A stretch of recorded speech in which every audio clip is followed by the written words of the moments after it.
Hello and welcome. Today, we're diving into the fascinating world of quantum computers. You've probably heard about their incredible potential, promising breakthroughs in medicine, materials, science, and AI.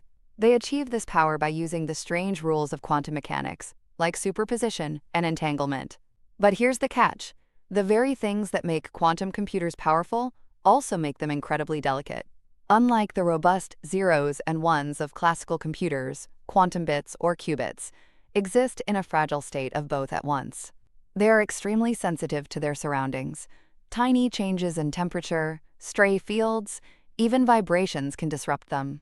This noise causes decoherence, essentially erasing the quantum information. On top of that, the operations we perform on qubits aren't perfect and introduce errors.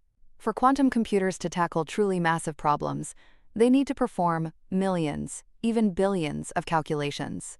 Even a tiny error rate in each step quickly adds up, making the final answer useless. So how do we build reliable quantum computers if their core components are so fragile? The answer lies in fault-tolerant quantum computing. The key idea is quantum error correction, or QEC. It's inspired by how classical computers fix errors, using redundancy. But quantum mechanics has a rule, the no-cloning theorem, which says you can't just copy a qubit to create backups. So QEC gets clever. It encodes the information of one logical qubit, the qubit we actually want to use for calculations, across many physical qubits. These physical qubits are linked or entangled in a special way according to a specific code. This code allows us to detect and correct errors on the physical qubits without disturbing the important logical information they collectively hold.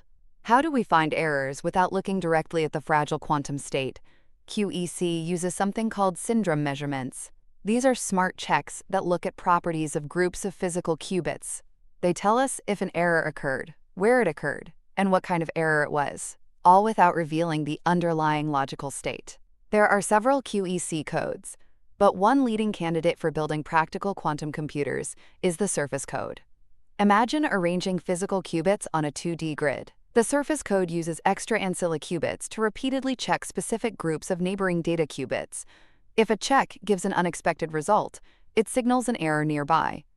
A classical computer then figures out the most likely pattern of errors based on these signals and calculates the corrections needed. The surface code is popular because it only requires qubits to interact with their neighbors, which is easier to build, and it has a high error threshold.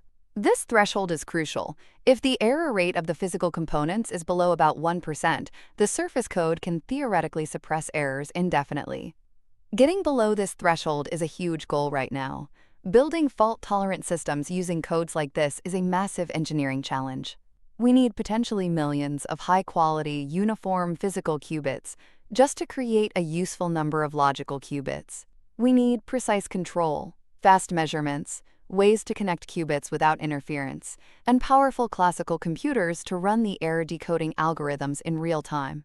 It's a task requiring breakthroughs in physics, computer science, engineering, and material science. Currently, we're in what's called the NISQ era, noisy intermediate scale quantum. We have computers with tens to maybe hundreds of qubits, but they aren't fault tolerant. They're great for research, but noise limits what they can reliably compute. Developing fault tolerance is the essential next step to unlock the true power of quantum computing. The challenges are immense, requiring a global, multidisciplinary effort. But progress in qubit quality and control systems shows a clear path forward.